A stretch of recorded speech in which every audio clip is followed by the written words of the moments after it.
के मुस्को लागले ओने बापो हाथ पीछे में झटू रे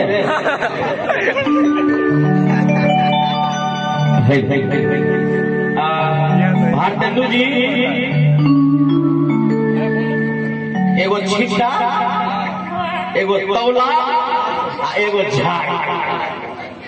कनी बढ़िया झाड़ू ले कनी छिट्टो साफ सुथरा इन्हें गोबर तोबर उठावा हाँ हाँ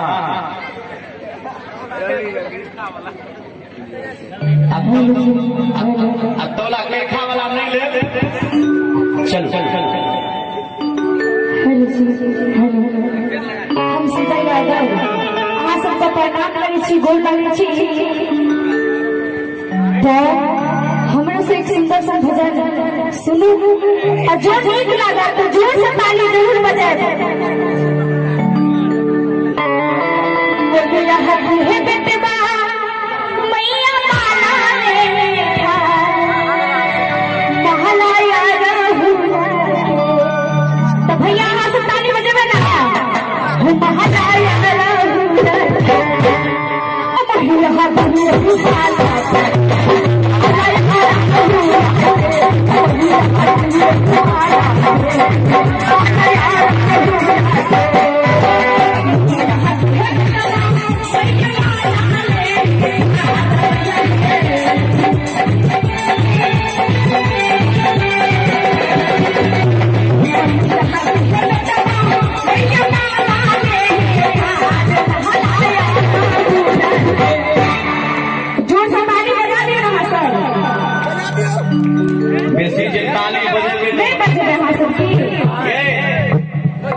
बेसी जे ताली बजेबे तो भाई को देखते कहते गवैया तबाह को दबा तो ऐसे अच्छा माँ के भजन में नहीं आने के चाहिए और माँ यहाँ से कभी को मार दे रही है कि काली मुर्गी कहीं उजली न हो जाए काली मुर्गी कहीं उजली न हो जाए और जो छठी मैया के नाम से ताली न बजाए उस रात में खुजली न हो जय हो नहीं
गमछा भर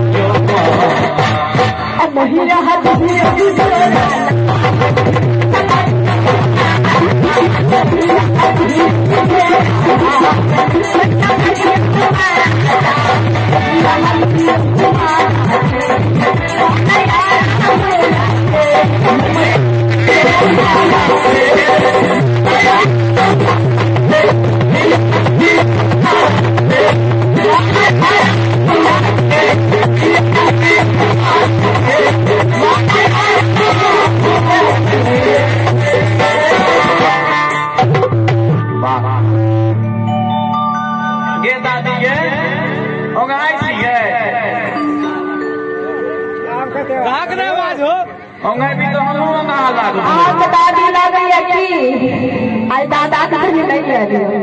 एबे की करिए कहलो की पहले कनी गुच्ची साफ कर लियो कान हमरा दिल काटे देखिए नहीं तू हैं देखे किछि हो कनी तोरा सुझाइबो नहीं करे छे 2020 में लाव ले जो सामान कॉलो से